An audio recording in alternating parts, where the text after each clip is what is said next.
Mga kapatid, purihin po ang Panginoon at tayo po ay babalik naman muli ngayon sa aklat ng Lucas o sa Ebanghelyo ni Lucas. Ngayon ay nasa chapter 12 na tayo. At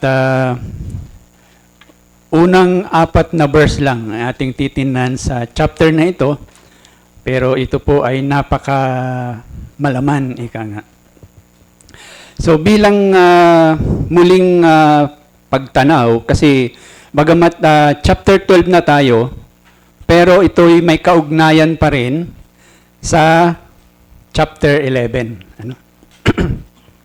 Kung naalala ninyo nung nakaraan na yung huling actually, medyo binalik-balikan natin yung ilang mga verses na yon na may kinalaman doon sa pag-imbita sa Panginoong Hesus, ng Pariseo upang kumain sa kanyang inihandang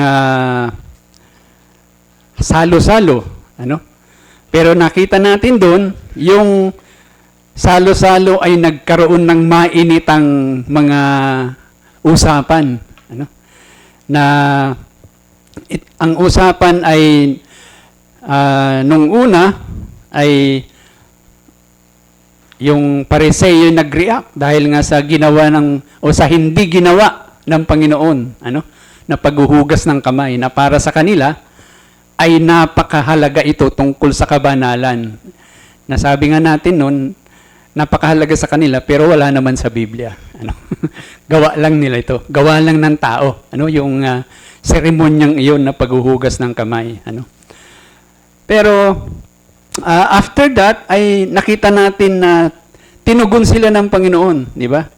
Dahil ginudge nila ang Panginoon na hindi umaayon sa pamumuhay ng kabanalan, pero ang Panginoon ay tumugon sa kanila at isinampal ika nga kung tutuusin sa kanilang mga mukha yung kanilang kamalian. As in literal na kung ikaw yung Pariseo at sasabihan ng ganun, talagang masasaktan ka. Sabi nga din natin noon na kung ikaw, kahit hindi ka siguro Pariseo at nakasama ka doon sa kainan na yon, ay siguro yuyuko ka na lang at hanggat maaari iiwas ka na sumama sa usapan kasi mainit na At nakita natin doon na yung mga Pariseo, kasama rin nga yung mga lawyers o yung mga, sabi nga, eksperto sa batas ng lumang tipan, ay sinabihan ng mabibigat na mga pananalita, na mga kahabag-habag, kahabag-habag kayo. Sa pagkaintindingan natin doon, yun ay mga pagbitaw ng Panginoon na ng kahatulan kung tutuusin. Kahatulan sa kanilang pagiging ipokrito.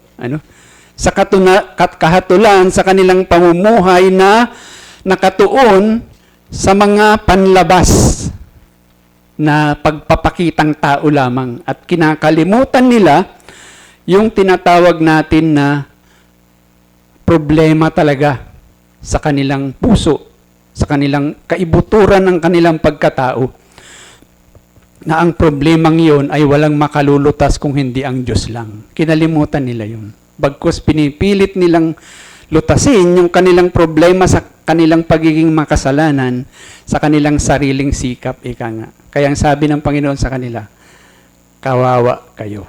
Woe to you. At paulit-ulit po yun. 3 sa mga Pariseo at 3 din para sa mga eksperto sa batas.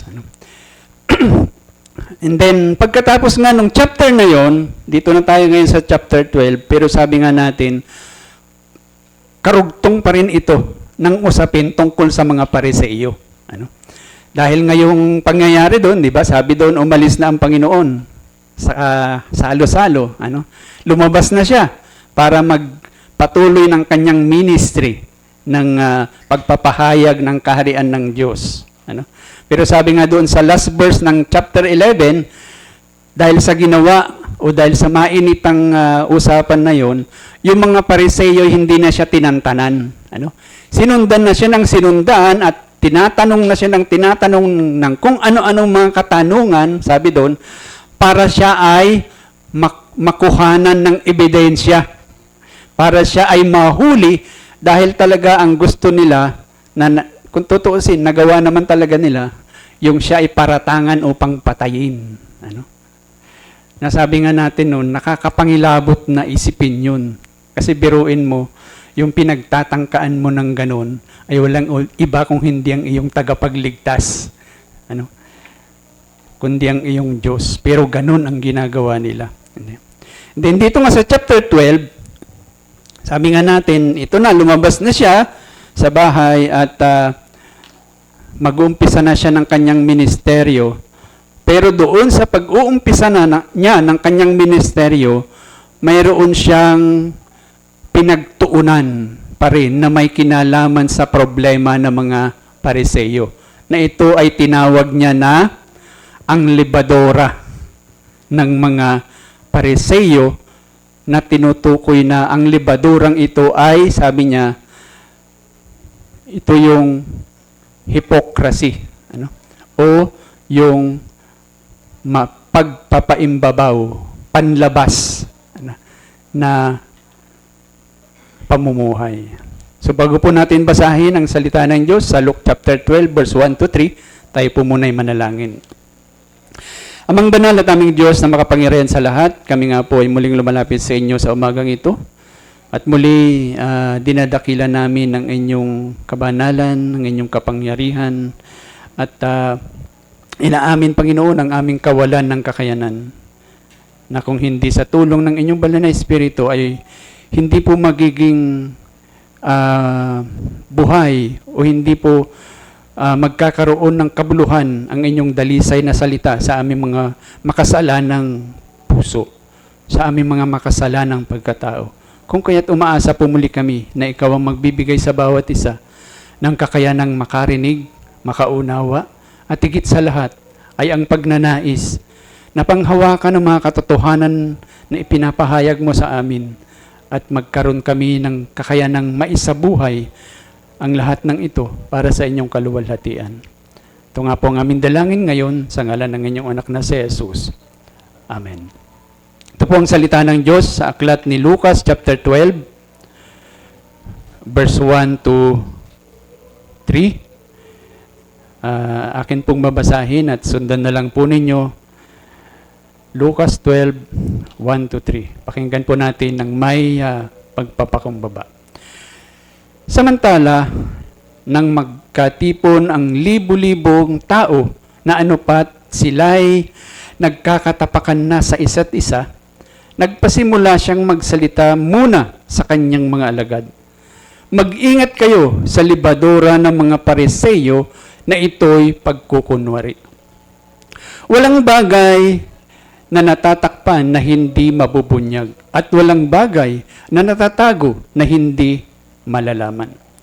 Kaya't ang anumang sinabi ninyo sa dilim ay maririnig sa liwanag at ang ibinulong ninyo sa mga lihim na silid ay ipagsisigawan sa mga bubungan. Purihin ang Panginoon sa pagkabasa ng kanyang salita. Nawa siya ang patuloy na magtanim ng mga katotohanan ito sa ating mga puso at isipan. So yun nga, okay? Sabi ko nga sa inyo kanina, yung pinaka-background nito ay yung matapos na mainit na palitan ng mga maaanghang maapoy na usapan sa pagitan ng mga Pariseyo, ng mga eksperto sa batas at ng ating Panginoong Jesus. And then after that, lumabas siya at mag-uumpisa na siya sa kanyang patuloy na public ministry, pagpapahayag sa karamihan ng kabutihan ng salita ng Diyos. Pero sabi dito, kung titingnan nyo, yung umpisa, verse 1, samantalang nang magkatipon ang tao, ano pat sila'y nagkatapakan na sa isa't isa. I-imagine mo, ano? Grabing dami ng tao. Nagkakatapakan na. Stampede, sabi nga natin, ano? Parang, kung iniisip ko yung picture nito, parang walang pinagkaiba sa Pinoy. Alam niyo kung bakit? Mahilig din silang mag-usyoso. Kasi nga, di ba, yung background, nakita nila eh. Uy, grabe ang naging usapan ni Jesus at saka yung mga Pariseyo, ano? Talagang mainit na usapan, ano? Tapos alam nila na yung mga Pariseyo hindi na siya tinatantanan.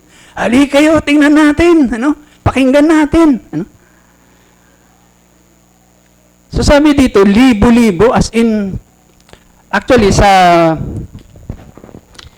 bilang po kasi ng mga Hebreo o ng Grego, sa salitang Grego, yung bilang nila, limitado lang sa 10,000. Yun na pinakamataas sa kanila. Wala silang 100,000, wala silang, yun ang pinakamataas na number na sa Greek ay 10,000 lang. Ano? Yung original na salita na ginamit sa libo-libo na nakasulat sa Tagalog ay sa Grego ay moriadon. Itong moriadon ay plural. Pinaraming salita, ano? Dahil ang 10,000 sa wikang Greek ay morion o morias. So yung moriadon ay plural word ng o term ng morion o morias. Anyways, sa madaling salita, ang sinasabi dito, ang salitang ginamit dito dahil nga limitado yung salita nila sa bilang nila hanggang 10,000 lang, ginawa nilang yung 10,000 ay times 2 or times 3. Parang ganun. So higit pa po ito sa 10,000, maaring 20,000, 30,000. Ano? Inisipin mo, gusto nilang marinig yung usapan muli ng Pariseyo at saka ni Jesus. Gusto nilang marinig ulit kung ano na naman yung itatanong ng mga Pariseyo kay Jesus at kung paano ito sasagot. Isipin niya yun. Wala pang walang ganito. Walang amplifier. Basta nagsasalita lang. So gusto nilang marinig. So nagpipilit silang lumapit sa Panginoong Jesus. Kaya nagkaroon ng stampede, kaya nagkakaapakan na talaga literal. Pero ang sinasabi lang dito, ganoon karami ang mga tao, na nagkakaapakan na, pero tingnan nyo yung sinabi ni Lucas, nagpasimula siyang magsalita, saan daw? Magsalita muna sa kanyang mga alagad. Di ba? Ano yung pinapakita dito ni Lucas? Heto, dami-daming tao, libo-libo, 20,000, 30,000 at nagsisiksikan, gustong lumapit sa Panginoon. Pero anong kanyang ginawa? Hindi niya pinansin yung libo-libo. Kung hindi, ang sabi dito, nagpasimula siyang kausapin ang sino? Ang kanyang mga alagad. Kakaiba. Ano ang ginawa ng Panginoon? Hindi niya muna binigyang pansin yung libo-libo, bagkus ang kanyang pinagtuunan ng kanyang mga salitang unang sasabihin ay para sa kanyang mga alagad. Yung salitang alagad dito ay hindi po necessarily na mga alagad na yung 12 disciples, hindi pa po. Kundi ang mga alagad na tinutukoy dito ay in general lang, mga taong gustong matuto sa Panginoon. Mga taong mga nagnanais matuto. Learners in a way sa Tagalog, mga mag-aaral. Mga mag-aaral. Mga interesado talaga sa turo ng Panginoon, pero hindi pa sila yung mga siguradong magiging mananampalataya. Kasi mayroong ibang bahagi ng kasulatan, kung di ako nagkakamali, sa aklat ng John, na ang sinabi doon, nung nagsabi ang Panginoon ng mabigat na salita, yung kung di ako nagkakamali, sinabi niya, pag hindi ninyo kinain yung aking laman at inumin ang aking dugo, ay hindi kayo makakarating sa langit, parang ganun. Sabi doon yung karamihan ng kanyang mga alagad, disciples din ay nag-alisan. So, ito ay yung mga alagad na in a way, interesado pa lang.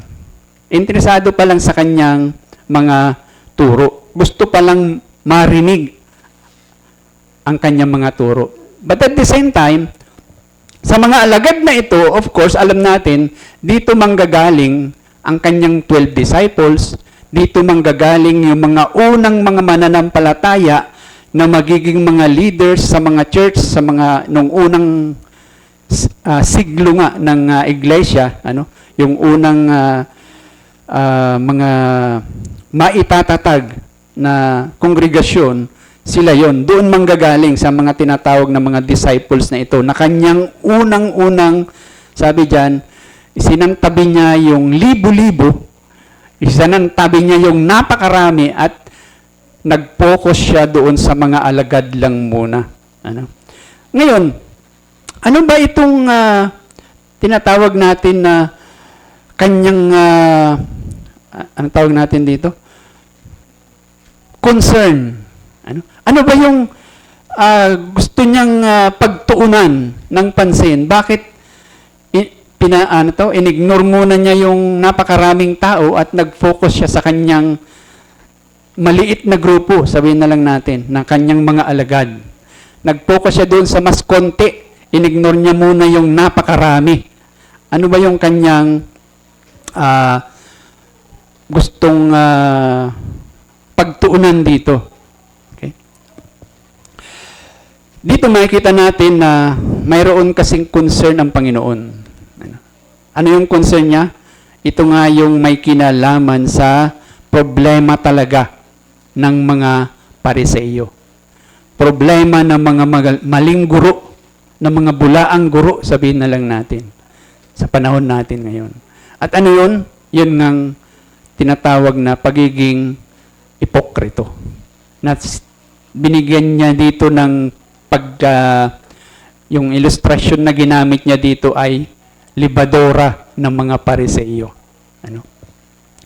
At sa umagang ito, mayroon tayong tatlong katotohanan na matututunan dito. Una, makikita natin dito yung tinatawag na kakayanan ng pagiging ipokrito. O ano ba ang ibinubunga ng pagiging ipokrito? At pangalawa, yung kinabukasan, sabihin na lang natin, o kahihinatnan ng mga katuruan na may kinalaman sa pagiging ipokrito. O mapagpaimbabaw. At ang pangatlo ay yung kabiguan na kahahantungan ng ganitong o ng mga turong ito.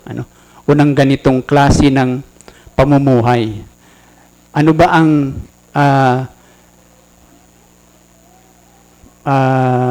finish line, ika nga?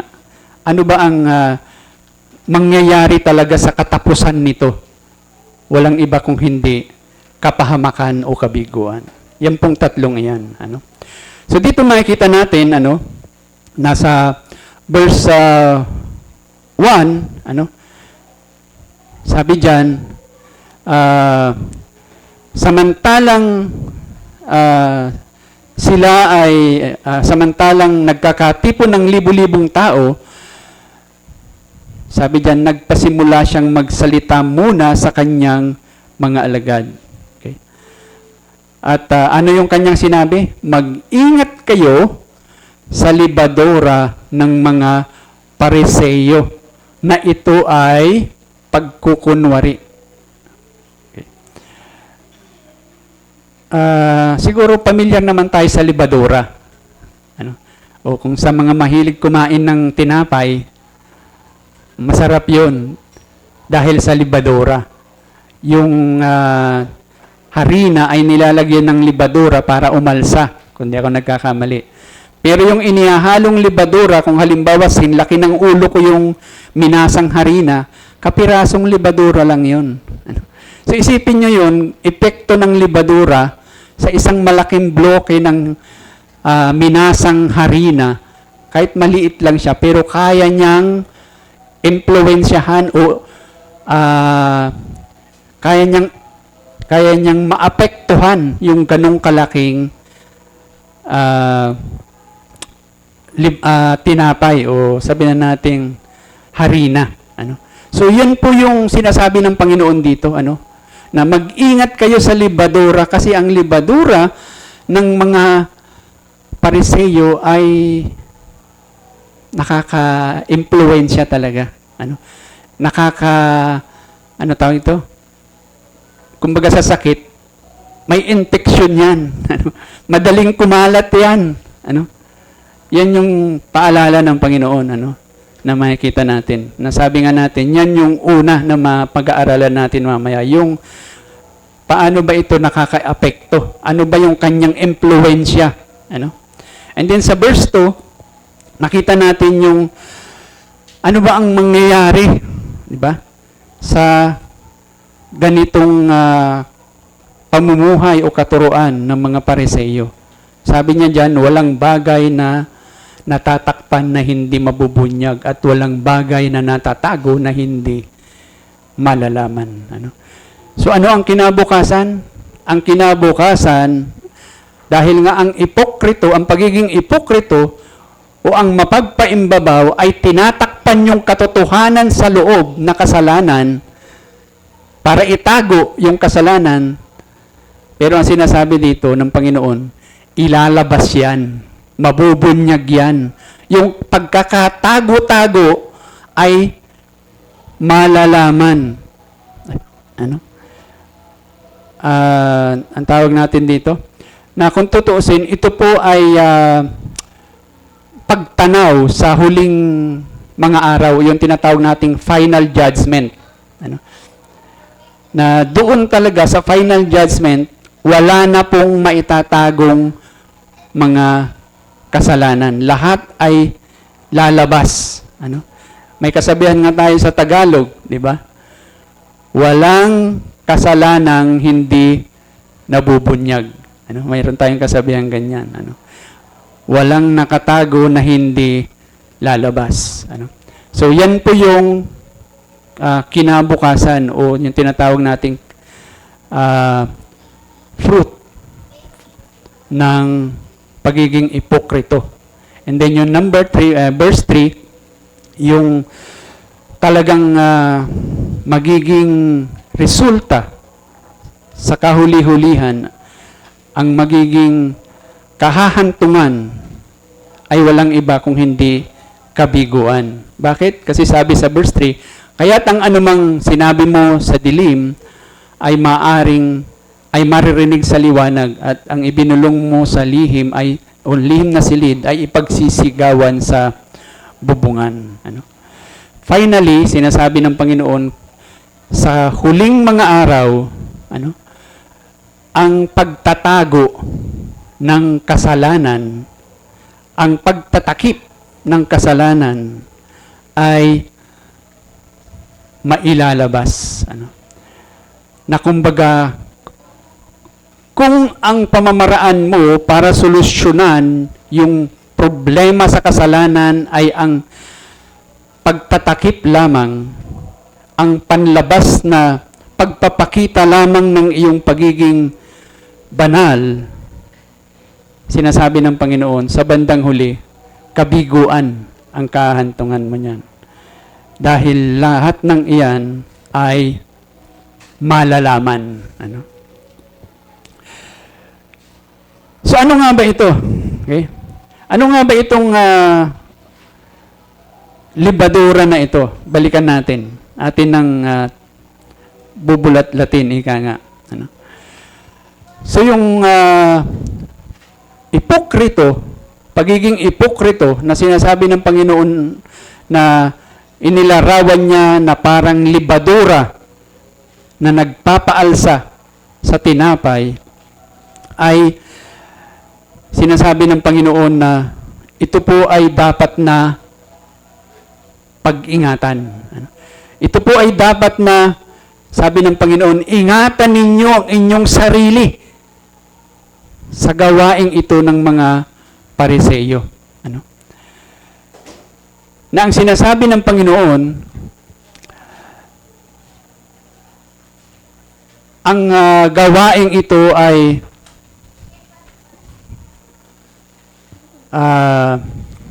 tawag natin dito, ibinigay ng Panginoon hindi upang sabihin natin na buti na lamang hindi ako katulad ng mga Pariseyo. Ibinigay ang katuruang ito hindi upang sabihin natin, upang makita natin yung ating sarili na malayo sa mga Pariseyo, na hindi tayo magiging katulad nila kailanman. Kasi kung titingnan ninyo, the fact na siya, nung magturo siya tungkol sa libadora ng mga Pariseyo, ang unang-una niyang tinuruan o ang unang-una niyang hinarap, ang unang-una niyang binigyan ng paalala, sabi dito, ay walang iba kung hindi ang kanyang mga alagad. Bakit? Kasi upang maunawaan nila na itong mga sinasabihan ng Panginoon na mayroong maling pamumuhay ng mga Pariseyo, itong mga binibigyan ng Panginoon ng mga, sabi nga natin, mga paghahatol sa kanilang maling pagpapakabanal, sinasabi ng Panginoon, hindi kayo iba dyan. Kung itong mga Pariseyong ito ay nagkaganyan, hindi kayo ligtas. Hindi lang sila ang pwedeng magkaganyan. Nagigets nyo? Kaya niya kinausap si Nentro o ang tawag natin dito? Pinagtuunan, una sa lahat, yung kanyang mga alagad, na paalalahanan tungkol sa bagay na ito, ng pagiging ipokrito. Kaya niya sila unang-unang kinausap tungkol dito, dahil ang gusto niyang makita nila is that mag-ingat kayo kasi kung ang mga Pariseyong ito humantong sa ganitong klase ng pamumuhay ng pagiging ipokrito, kayo ay pwedeng maapektuhan yan. Kayo ay pwedeng mahawaan yan.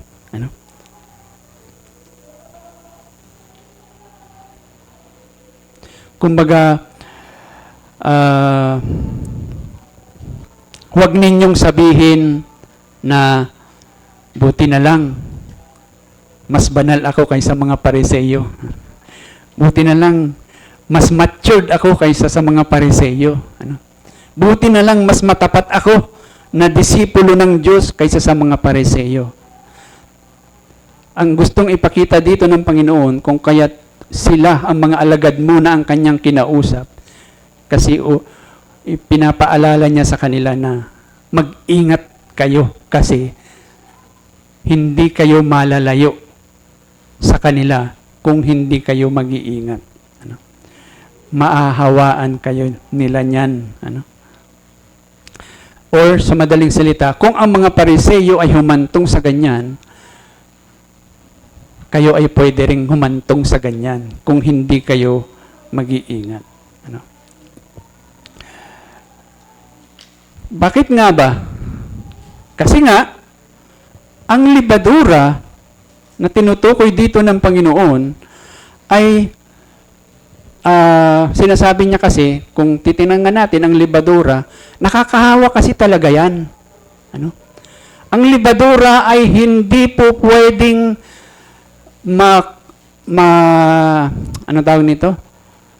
mako-contain sa isang tao lang. Sabi nga natin, itong mga disipulo na to nakausap ng Panginoon, sa kanila manggagaling ang mga apostol, ang mga magiging pastor ng mga church na unang mga maitatatag na mga churches. Kung kaya't sinasabi ng Panginoon, dapat mag-ingat kayo sa libadurang ito. Ano? Kasi kung hindi kayo mag-iingat at ito ang dadalhin ninyo sa inyong mga pagtuturo, ang ganitong klaseng katuruan ng inyong mga maituturo sa mga kongregasyon na inyong pupuntahan o sa inyong pagpapahayag ng salita, ay maapektuhan din ninyo ang maraming tao. Ano? Kung kaya't napakahalaga, na sininggle out muna, sabi nga natin, ng Panginoon ang kanyang mga disipulo. Dahil nga, hindi malayo na sila ay maapektuhan. Dahil parang libadura nga nakakahawa yan. Kumbaga sa panahon natin ngayon, yan ay sakit na contagious ba ang tawag doon? Yung pwedeng madaling makahawa. Kumbaga sa sipon, hatching lang yan nung panahon ng, COVID, di ba? Madaling makahawa. Kahit mag-ingat ka na, balutin mo na ang sarili mo ng plastic, pwede ka pa rin mahawa. Ganon kalala yung libadurang ito na tinutukoy ng Panginoon. Yung pagiging ipokrito, ay ganoon kalala. Na kumbaga, kaya kailangan niyang paalalahanan yung kanyang mga alagad dahil masyado talaga itong nakakahawa. And then, yung pangatlo na sinasabi nga natin dito ay yun nga, yung pagiging ipokrito ng mga Pariseyo.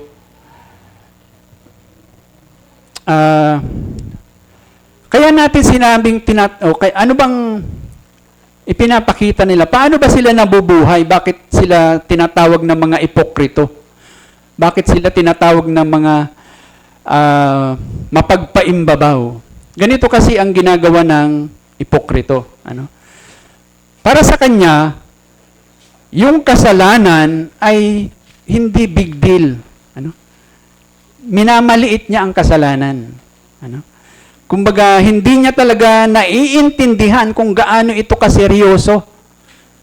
Hindi niya inuunawa ang kasalanan kung gaano talaga ito kaseryoso, kung gaano talaga ito kalala.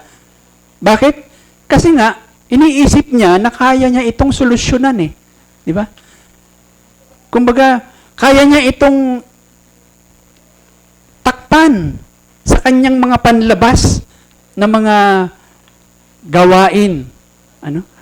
Kung kaya't yung pagiging ipokrito, ito po ay ini-ignore mo o binabaliwa mo yung malalang problema talaga ng kasalanan sa buhay ng tao. Dahil ang ipokrito ay akala niya yung kasalanan ay kayang takpan sa pamamagitan ng mga panlabas na gawain. Panlabas na mga tradisyon, na mga rituales tulad nga yung paghuhugas. Kung kaya't sinabi ng Panginoon na ito'y tawag natin dito? Nakakatakot na kalalagayan. Dahil ang pagiging ipokrito, kung tutuusin, ay walang pinagkaiba sa pagiging tawag na ito? Pagsamba sa Diyos-Diyosan. Katulad din yan ng idolatry. Kung ipokrito ka, idolatry ka. Bakit? Kasi ang sinasamba mo ay yung kakayanan mo. Hindi ka sumasamba sa kakayanan ng Diyos. Ang tawag nito, ang pinagtitiwalaan mo ay yung kakayanan mo, hindi ang kakayanan ng Diyos. Kaya kapareho din yan ng pagsamba sa ibang Diyos. Hindi ang Diyos ang iyong sinasamba kung hindi gusto mong ikaw ay kaya kasi yung ipokrito ay ipokrito siya, kaya niya pinipilit na maging mabuti siya, maging banal siya sa panlabas na gawain, ay kasi gusto niya ma-focus sa kanya yung mga tao, yung papuri ng tao, nakilalanin siya bilang, uy, napakamakadiyos naman yan. Ano? Uy, napakabanal naman yan. Ano? Di ba? So yun yung pagiging ipokrito. Ano? Na kumbaga pinipilit ng mga ipokrito na sa kanilang pamumuhay, pagsasalita, ano, ay parang sumasamba talaga sila sa Diyos. Ano? Pero sa katotohanan, sa kanilang kaibuturan ng kanilang mga puso, ang totoo, kaya nila ginagawa yon kasi naghahangad sila ng papuri ng tao para sila ay kilalanin ng mga makadiyos, na mga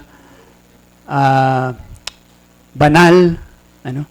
Pero ang totoo, itinatago nila ang totoong problema sa kaibuturan ng kanilang pagkatao. Ano? So ang pagiging ipokrito, sa totoo lang, ito po ay masasabi natin na sayang na pagkakataon. Ano? Kasi may pagkakataon ka pa eh. Pero sinasayang mo kung ipokrito ka. Ano? Ito ay, yung pagiging ipokrito ay sayang na pagsisikap. Ano? Kasi pinipilit mo eh, nagsisikap ka eh. Di ba? Pinagsisikapan mo, maaring ang marami kang mga, sabihin na natin, ginagawa na hindi ginagawa talaga ng karaniwang tao. Ano? Pero dahil panlabas lang ang lahat na ito, pagdating ng takdang panahon, makikita mo sayang. Ano? Magiging baliwala ang lahat ng iyan. Ano? Na kumbaga, masasabi natin, ang pagiging ipokrito ay darating yung panahon, sabi nga dyan, na ito ay ilalantad. Kung kaya sa banal na kasulatan, marami pong mga verses din na nagsasabi kung papaano ingatan o papaano makaiwas sa ganitong klase ng pamumuhay o ganitong klaseng mga turo. Halimbawa, kung maalala ninyo yung sinabi ni Pablo sa unang Korinto chapter 15. At ito, pamilyar kayo siguro dito. Ano? Pag nabasa ninyo yung 1 Corinthians 15:33. Ito po ay paalala. Ano? Ano sabi dyan? Huwag kayong padaya. Ang masasamang kasamahan ay sumisira ng magandang ugali. Ang pagiging ipokrito ay sinasabi ng Panginoong Hesus, dapat na mag-ingat tayo sa mga ganyan. Bakit? Kasi sabi nga dito sa verse 3 ng 1 Corinthians 15, dahil kung makikisama tayo sa ganyang pamumuhay, ano mangyayari sa atin? Tayo ay masisira. Actually, yung salitang ginamit dito na mas maganda basahin natin sa King James Version. Ano? Kasi literal ang translation ng King James Version. Sabi dito sa King James Version, be not deceived. Ano? Communication corrupt good manners. Yung salita dito na pakikisama ay hindi lamang yung, kasi kung iintindihin natin yung salita sa Tagalog na pakikisama, di sasabihin natin, naku, hindi na ako pwedeng pumasok sa trabaho ko kasi maraming ipokrito doon. Ano? Hindi po yung pakikisama na ganun.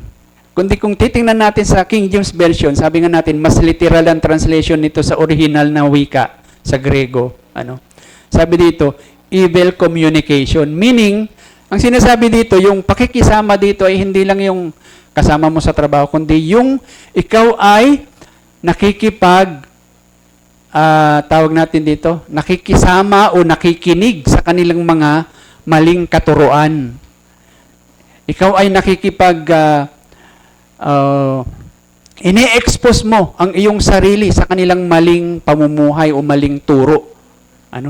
At sa panahon natin ngayon, napakadali po nating ma-expose sa maling turo dahil sa social media. Kaya ang sinasabi dito, mag-ingat tayo sa mga naririnig nating turo, sa mga napapakinggan nating mga nagsasabing mga Kristiyano sila, nagtuturo sila ng Biblia, ginagamit nila ang salita ng Diyos sa kanilang pagtuturo. Pero, ang katotohanan, hindi naman talaga sila nagtuturo ng naayon sa salita ng Diyos, kundi nagtuturo sila ng naayon sa kagustuhan o pamamaraan lamang ng tao. Kung kaya't sabi din, kung maalala ninyo yung kinakanta natin, Awit chapter 1, di ba? Mapalad, ang taong hindi sumasama, hindi umuupo, sa gawain ng mga masasama. Kundi ang kanyang pinagtutuunan? Ang salita ng Diyos. So, yun yung tatlong bagay na makikita natin sa kung bakit sinentro muna ng Panginoon. Pinabayaan muna niya yung libo-libo at nagtuon siya doon sa kanyang mga disipulo lamang. Dahil una, sabi nga natin, pinapaalala niya sa kanila na hindi kayo exception dyan. Pwede kayong magkaganyan. Pwede kayong mahawaan yan. Kasi malala. Madaling makahawa yan. And then, sinasabi nga niya na yung ganyang pamumuhay ay may kahahantungan. Now, ano ngayon yung in general na makikita natin dito? Dito makikita po natin na sa ating sabihin na natin buhay sa mundong ito bilang mga mananampalataya na kahit sa loob ng iglesia ay alam natin na maaring tayo nga ay nakakaranas ng ganitong pamumuhay. Yung tinatawag nating pinapakita natin na tayo'y makadiyos, pinapakita natin na tayo ay sumasamba sa Diyos, pero sa totoo lang, yung mga karamihan na ginagawa natin ay mga pagtatakip lamang sa katotohanan ng ating kalooban o ng ating problema sa kasalanan. Yung pagpipilit na ipakita sa tao na tayo ay makadiyos, na tayo ay mga sabi na natin, totoong Kristiyano. May mga pagkakataon na nangyayari sa atin yan. At may mga pagkakataon na nakikita din natin yung ating kapwa mananampalataya na nagkakaganyan. O na ginagawa sa pamumuhay yung tinatawag na panlabas na gawain. Kung siseryosohin natin ang sinasabi ng Panginoon dito na mag-ingat kayo, ang sinasabi sa atin dito, dapat huwag nating kakalimutan na ang buhay ng totoong Kristiyano, ang buhay ng totoong nagnanais na kilalanin ang Diyos bilang siya talaga ang may kakayanan na ayusin yung ating problema sa kasalanan, ay dapat na makita natin na ang Diyos ang siyang tanging may kakayanan. Na ang Diyos ang siyang tanging may kapangyarihan para yung problema na yan na from time to time ay alam nating lumalabas sa ating mga pamumuhay. Na hindi lang talaga yung mga Pariseo ang namumuhay ng ipokrito, kundi sa pangkalahatan ng buhay ng isang mananampalataya ay nangyayari din sa atin yan. Kung kaya dito, ang sinasabi ng Panginoon, dapat makita natin na sa ating sarili wala talaga tayong kakayanan. Kung hindi, tanggapin natin na isa lamang ang gawa ng solusyon sa problemang iyan. At yun ay walang iba kung hindi ang Diyos. Bakit? Kasi siya ang totoong nakakaalam. Ikaw mismo, hindi mo alam ang totoong gaano kalala ang kasalanan na mayroon ka. Di ba? Marami kang kasalanan na hindi mo alam, pero ang Diyos alam niya yan. Marami kang kasalanan na akala mo hindi naman eh. Pero alam ng Diyos lahat ng iyan. At siya rin ang may kakayanan para bigyan ng solusyon yung problema na yan. So yan po yung isang napakahalagang katotohanan na makikita natin dyan. Pinapaalalahanan tayo ng Panginoon na huwag tayong gumaya sa mga Pariseo, na mag-ingat tayo sa kanilang mga impluwensya, pero at the same time, sinasabi niya, kaya niya sinasabi yun, kasi yung ginagawa nila, baliwala. Hindi magiging matagumpay yun. Ang kahantungan nun ay kabiguan lang. Bakit? Kasi wala sa tao ang kakayanan para solusyonan yung problemang yan, kundi nasa Diyos lang. And then dito, makikita natin sa verse 2 and 3, bakit nga ba baliwala ang pagiging ipokrito? Bakit nga ba hindi ito magiging matagumpay? Kasi sabi dito sa verse 2 and 3, sapagkat ang lahat ay mabubunyag. Lahat ay ma-expose, ika nga. Hindi ito mananatiling na itatago. Hindi ito mananatiling natatakpan. Meron akong naalalang ganitong, sa tingin ko magandang illustration eh. Kung kayo ay naggagamit ng mga, ang tawag natin dito, yung dingding na kahoy. At pag ito ay naanay na, nangyari kasi sa amin yan dati eh. Diba, may anay na sa loob. Kahit pinturahan mo yung labas niyan, magiging maganda siya. O kaya bumili ka ng wallpaper na pagkaganda-ganda, didikitan mo yon. Pero yung problema sa loob, hindi masusolusyonan. At darating yung araw, kahit na napakaganda mo pang gagawin yung labas, ano mangyayari? Lalabas at lalabas yung problema nun sa loob. So, yun yung sinasabi dito. Na yung pagiging ipokrito, yung mga panlabas na pamamaraan para solusyonan yung problema, ay hindi mananatiling nakatago magpakailanman. Lalabas at lalabas yan. Maaring tumagal, maaring mapabagal yung paglabas, pero hindi mapipigilan yan. Lalabas at lalabas din yan. Ano? Talagang makikita mo sa bandang huli na sayang yung iyong ginawang pagsisikap.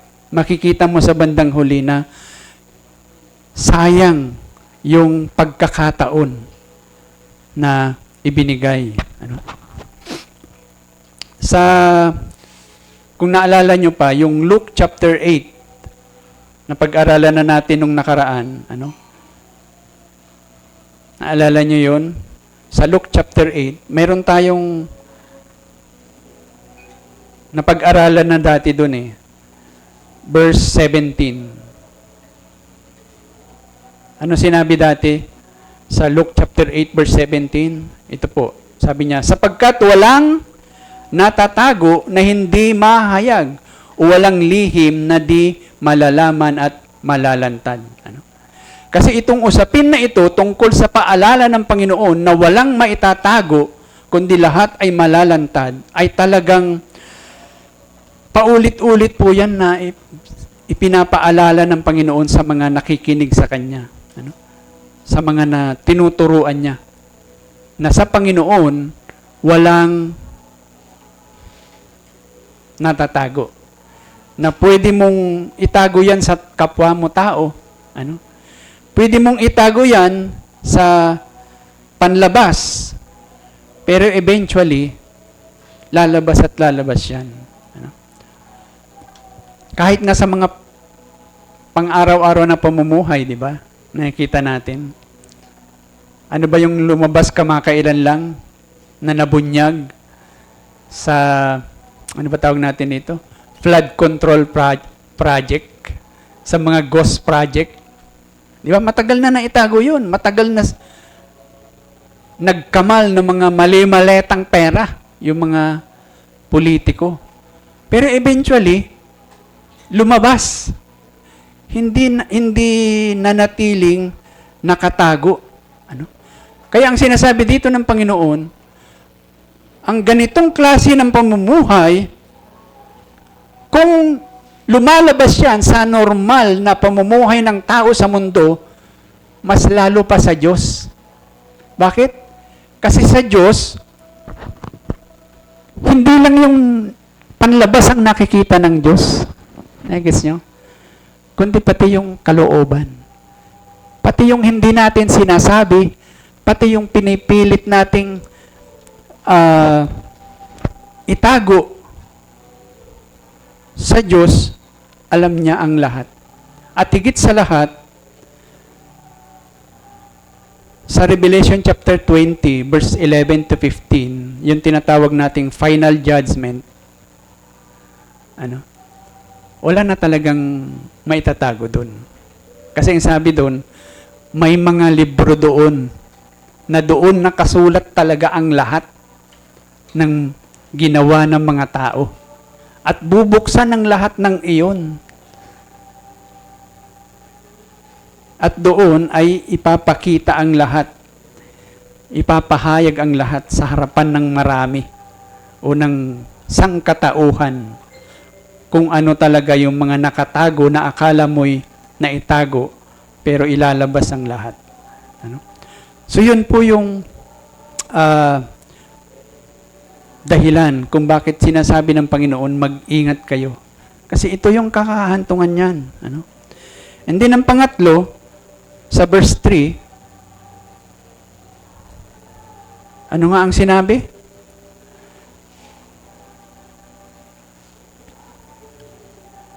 Yung kahantungan, yung magiging finish line o yung tinatawag nating suma total, ika nga, yung talagang kahuli-hulihan, nakahihinatnan, sabi diyan, kaya't ang anumang sinabi ninyo sa dilim ay maririnig sa liwanag at ang ibinulong ninyo sa mga lihim na silid ay ipagsisigawan sa mga bubungan.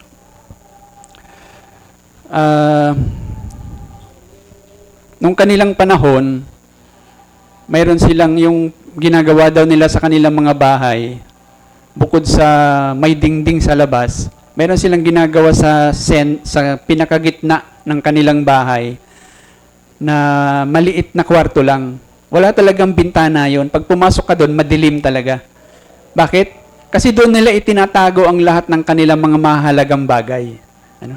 Kaya yun yung sinasabi dito na binulong ninyo sa dilim, na kung mayroon kayong gustong pag-usapan na kayo lang dalawa makakarinig, ayaw nyong marinig ng lahat, doon kayo pumupunta sa lihim na silid. Ano? Madilim na silid, literal. Ano? And then, yung sabi dito, sinabi mo sa lihim ay pagsisigawan sa bubungan, dahil nga noon hindi pa uso wala pang teknolohiya na amplifier, na kung mayroon kang gustong sabihin sa publiko, sa maraming tao, kailangan mo umakyat sa bubungan para ikaw ay marinig. Ano? Dahil ang mga bahay nila noon ay gawa sa, tawag natin dito, lupa, putik. So, madalas mayroon talagang, tawag natin dito, upper room. Di ba? Yun din yung pinagtaguan ng mga spy doon sa di ba? Upper room. At yun din, sinasabi doon sa Acts, madalas silang nagtitipon-tipon sa upper room. Di ba? So, karamihan ng mga bahay mayroong ganon. Kasi nga, ginagamit din yun pagka mayroong public discourse, mayroong magpapahayag sa maraming tao. At kung di ako nagkakamali, mayroong isang bahagi sa banal na kasulatan na sinabi yung mga apostol, umakyat din sila sa bubungan at nagpahayag ng salita ng Diyos. So, yun yung sinasabi dito na ano ngayon ang gustong ipakita dito ng Panginoong Jesus, na ipagsisigawan sa bubungan. Dito makikita ng Panginoon sinasabi ng Panginoon na yung ganitong klase ng pamumuhay, yung panlabas na pamumuhay para itago ang totoong problema sa kalooban, ay hindi mananatili yan. Lalabas yan, at sa bandang huli, ang bunga niyan ay kabiguan. Na kumbaga, kung iniisip mo, sinasabi ng Panginoon, na kaya mong paglaruan ang Diyos, nagkakamali ka. Ang kapwa mo, tao, kaya mong paglaruan yan. Pwede mo silang lukuhin. Pwede mo silang, tawag natin, yung palasak na sinasabi natin ngayon. Pwede mo silang iskamin. Dahil maluloko mo sila na totoo ang iyong sinasabi, totoo ang iyong ginagawa, pero kung yan ay panlabas lamang, sinasabi ng Panginoon, sa bandang huli, ilalabas ang katotohanan. Sa bandang huli, malalaman ang totoong kalalagayan ng iyong puso. Na kumbaga, ano ba at talaga ang ginagawa mo pagka ganito ang iyong pamumuhay? Sabi nga natin kanina, yung ganyang pamumuhay ay pagsamba sa ibang Diyos. Pagsamba hindi sa totoong Diyos, kundi pagsamba sa ibang Diyos. Bakit? Kasi diyan, ang sinasamba mo, hindi ang kalooban ng Diyos, kung hindi ang kalooban mo. Ang sinasamba mo ay hindi ang katotohanan tungkol sa Diyos, kung hindi ang sinasamba mo ay kung ano yung gusto mo, kung ano yung iniisip mo na solusyon, hindi kung ano ang sinasabi ng Diyos na solusyon sa problema.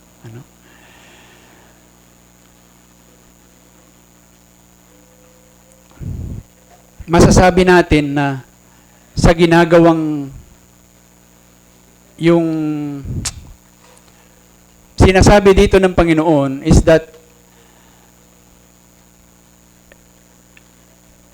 sa ganitong pamumuhay, walang ibang solusyon kung hindi ang lumapit sa Panginoon, tanggapin ang kanyang ebanghelyo at sampalatayanan na siya lamang ang makakagawa ng paraan para yung problema natin sa ating mga puso bilang taong mga makasalanan ay mabigyan ng solusyon.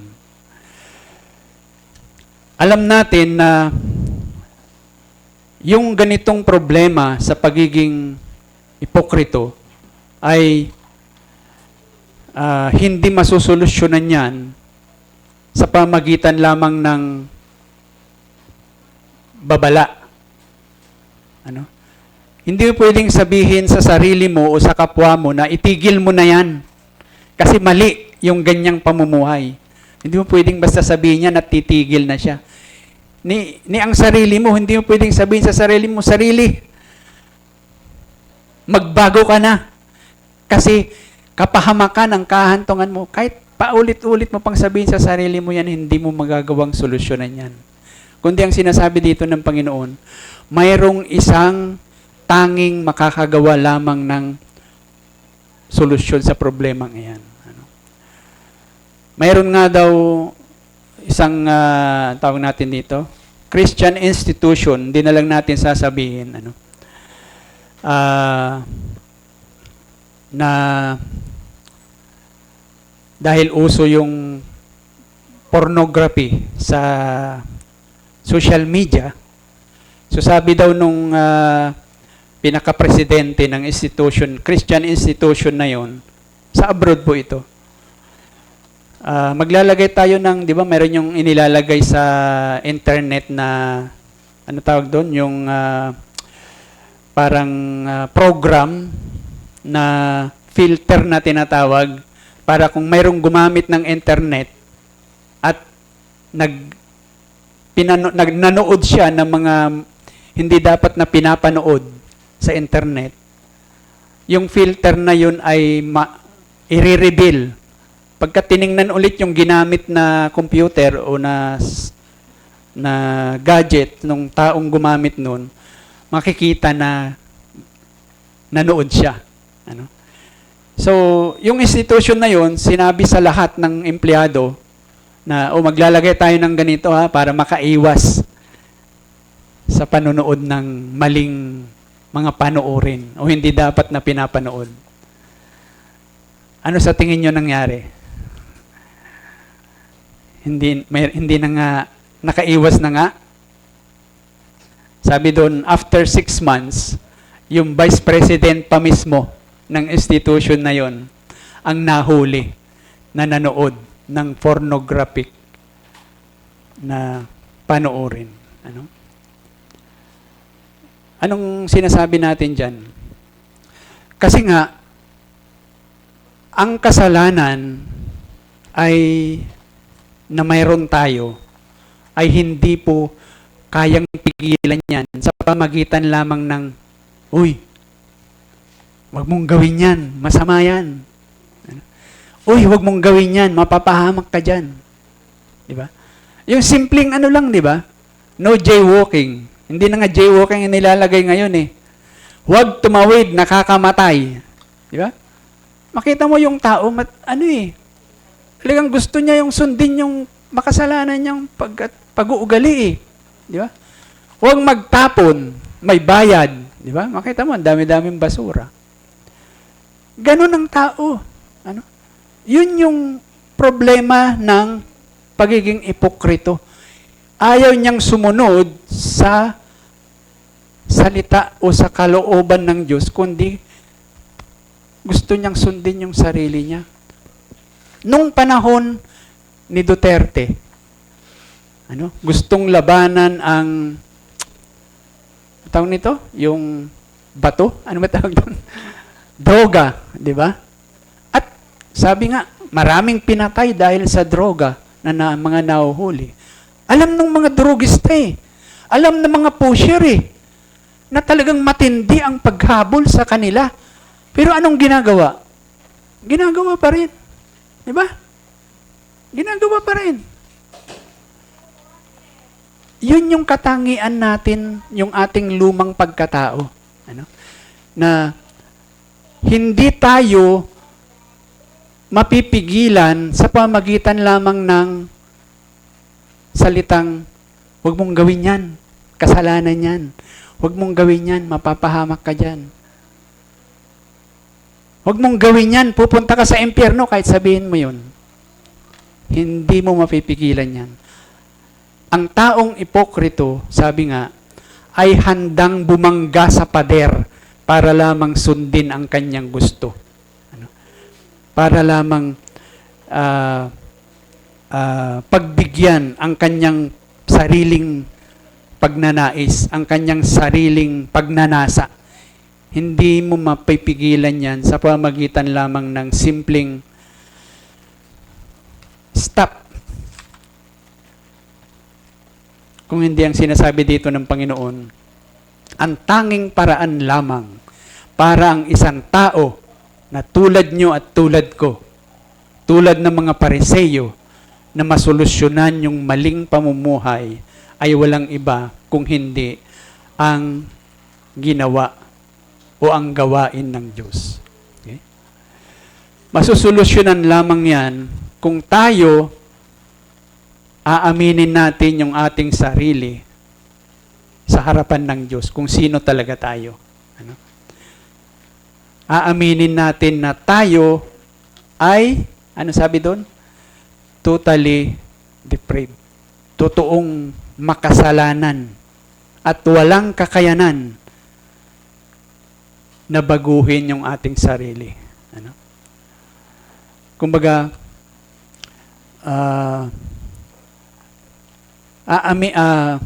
tawag nito, ang talagang solusyon sa problemang iyan ay yung kumarap ka sa Panginoon at sabihin mo, Panginoon, inaamin ko, na bagamat nagsisikap ako, ipinapakita ko sa tao na sinasamba kita, pero sa kalooban ng aking puso, ang gusto ko ay yung gusto ko pa rin ang nasusunod. May mga pagkakataon pa rin sa buhay ko na hindi ang iyong kalooban ang sinusunod ko, kundi kung ano yung gusto ko. And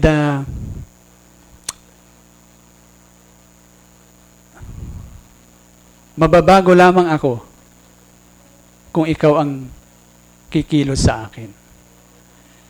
And alam nyo mga kapatid, kumilos naman talaga ang Panginoon sa mga nananampalataya sa Kanya.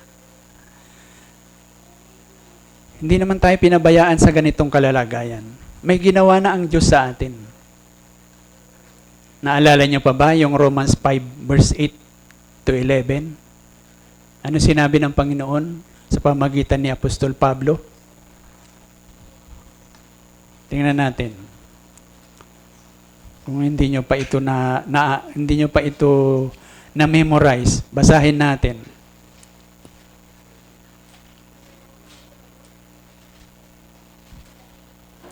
Ano sabi ng banal na kasulatan? Subalit, pinatunayan ng Diyos ang kanyang pag-ibig sa atin, na noong tayo'y mga makasalanan pa, si Kristo ay namatay para sa atin.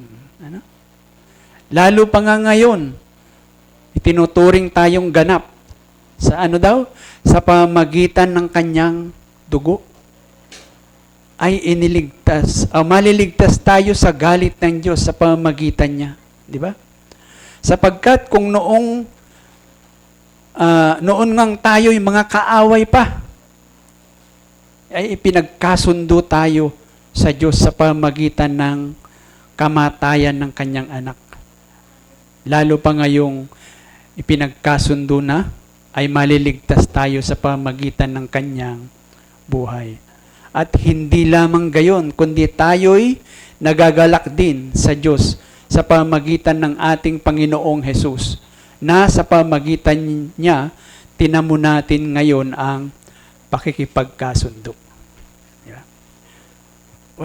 Wala tayong kakayanan. kahit ano pa ang pilit natin na dayain yung ating kapwa, dayain yung ating sarili,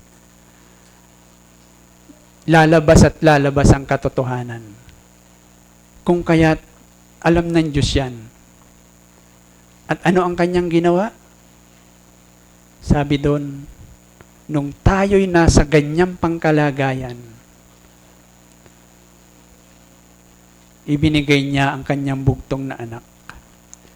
Gumawa siya ng bagay o pangyayari na wala kailanman makakapantay sa mundong ito. Yun ay ang pagbibigay ng kanyang bugtong na anak upang yung ating kalalagayan na walang pag-asa, yung ating kalalagayan na pagsisikap na solusyonan yung problema ng kasalanan, pero ang totoong kahantungan niyan ay kamatayan pa rin, kabiguan pa rin. Siya na ang gumawa. At ano ang kanyang ginawa? Sa pamamagitan ng kanyang bugtong na anak, tayo ay binigyan niya ng tinatawag na conversion o pagbabago. Binigyan niya tayo ng bagong buhay, bagong kapanganakan. At sa tulong ng kanyang banal na Espiritu, siya ngayon yung kumikilos sa puso ng bawat nananampalataya sa Panginoon. Upang yung ating maling pamumuhay na gustong tayo ang kilalanin, gustong tayo ang maitaas, na gustong yung sarili natin ang ating pinagbibigyan, yung sarili natin ang gustong nating masunod, yan ay babaguhin ng Diyos upang ilipat niya yung ating pagnanais hindi na sa ating sarili, kundi sa Diyos na. Yan yung ginawa ng Panginoon. Na kumbaga, ang Panginoon ang nagbibigay sa atin ng totoong pagkilala sa kasalanan. Na yung kasalanan ay matatalo lamang kung ang Diyos ang kikilos sa ating mga puso. Kumbaga, sinasabi sa atin ngayon, sa katotohanan ito, na sa buhay na ito, wala pong ligtas sa pagiging ipokrito. Sa buhay na ito, walang ligtas na magkaroon tayo ng sariling Diyos-Diyosan, at yun ay walang iba kung hindi ang ating sariling pagnanasa. Na mamuhay bilang ipokrito. Pero may solusyon. At ano yung solusyon? Walang iba kung hindi ang ginawa ng Panginoong Hesus. Na ano yung sinasabi sa atin ngayon ng Diyos? Kapatid, kung ikaw man ay nagkakaroon ng ganitong pamumuhay bilang ipokrito o bilang dinadaya mo ang sarili mo, ang iyong kapwa, lalo't higit gusto mong dayahin ang Diyos. Sinasabi sa atin ngayon ng Panginoon, tigil mo na yan. At lumapit ka ngayon sa Panginoon. At aminin mo sa Panginoon, Panginoon, gusto ko na pong tigilan to. Pero hindi ko magagawa ito. Ikaw lamang ang makakagawa nito sa akin, Panginoon. Ikaw lamang ang tanging may kakayanan na bigyan ng solusyon ang problemang ito sa aking buhay. And alam mo, kung gagawin mo yan sa harapan sa Panginoon, magiging tapat ka. Ano sabi niya? 1 John 1:9, kung ikaw ay tapat at aamin sa iyong kasalanan sa harapan ng Diyos, anong kanyang gagawin? Ikaw ay kanyang patatawarin at lilinisin sa iyong mga kasalanan. Alam mo kung anong sinasabi ng Panginoon? Pag humarap ka sa Kanya ng ganito, sasabihin ng Panginoon, alam ko na mas kilala kita kaysa sa pagkilala mo sa sarili mo. Alam ko na mas alam ko ang kasalanan mo kaysa sa mga alam mo tungkol sa kasalanan mo. Pwede kong ilistayan ng isa-isa. Ano? Pero ito ngayon ang sinasabi ko sa iyo. Ikaw na nananampalataya sa akin,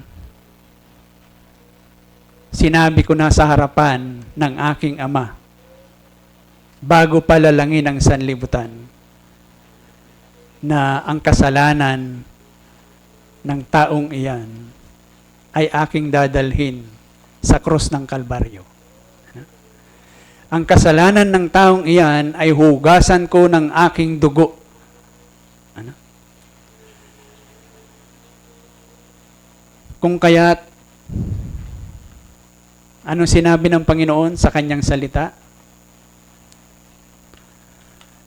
Come unto me, all of you who are weary and heavy laden. Lumapit kayo sa akin, kayong mga nabibigatan sa inyong pamumuhay.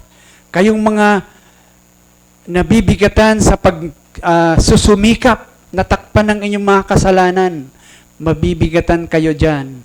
Mabibigulang kayo dyan. Pero lumapit kayo sa akin. Ano sabi niya? At kayo ay bibigyan ko ng tunay na kapahingahan. Kayo ay bibigyan ko ng tunay na kagalakan. Tunay na katiyakan